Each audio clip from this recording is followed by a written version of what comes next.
సుదర్శన యాగం కూడా నిర్వహిస్తున్నాం సార్. అడుగుల వార్షికోత్సవం ఇది మార్చి 4వ తారీఖు శుద్ధ పాల్గొన్న పంచమిలో జరుగుతుంది. 5వ తారీఖు రథోత్సవం.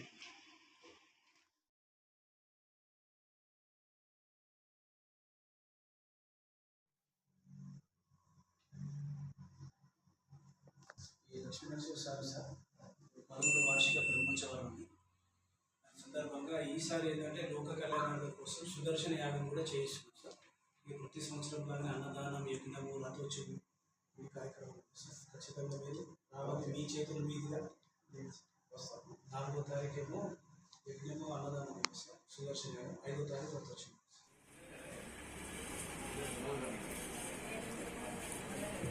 మార్చి 4వ తారీఖు స్వామివారి బ్రహ్మోత్సవాలు సార్. 11వ వార్షిక సందర్భంగా లోక కళ్యాణార్థం ఈసారి సుదర్శన యాగం కూడా పాడి పంటలు, పశు సంపద అంతా బాగుందని పీఠాధిపతుల ఆదేశాల మేరకు నిర్వహించడం జరుగుతుంది. 5వ తారీఖు బుధవారం నాడు రథోత్సవ కార్యక్రమం.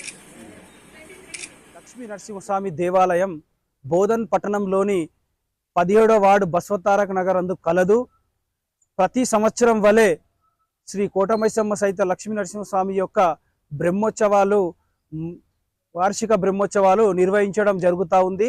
మార్చి 4వ తారీఖు శుద్ధ పాల్గొన పంచమి నాడు స్వామివారి యొక్క యజ్ఞ యాగాదులు మరియు అన్నదాన కార్యక్రమము నిర్వహించడం జరుగుతూ ఉంది. 13 సంవత్సరాలు పూర్తయిన సందర్భంగా లోక కళ్యాణార్థం ఈ సంవత్సరం సుదర్శన యాగం నిర్వహించడం జరుగుతూ ఉంది.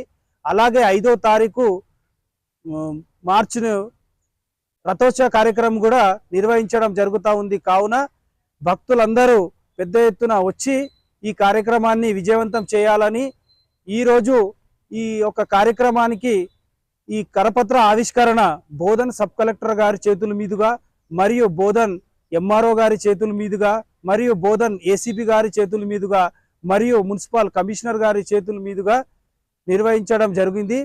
కావున ఈ కార్యక్రమానికి ముఖ్య అతిథిగా మల్లారంగుట్ట ఆశ్రమ వ్యవస్థాపకులు పిట్ల కృష్ణ మహారాజ్ గారు విచ్చేయిచున్నారు.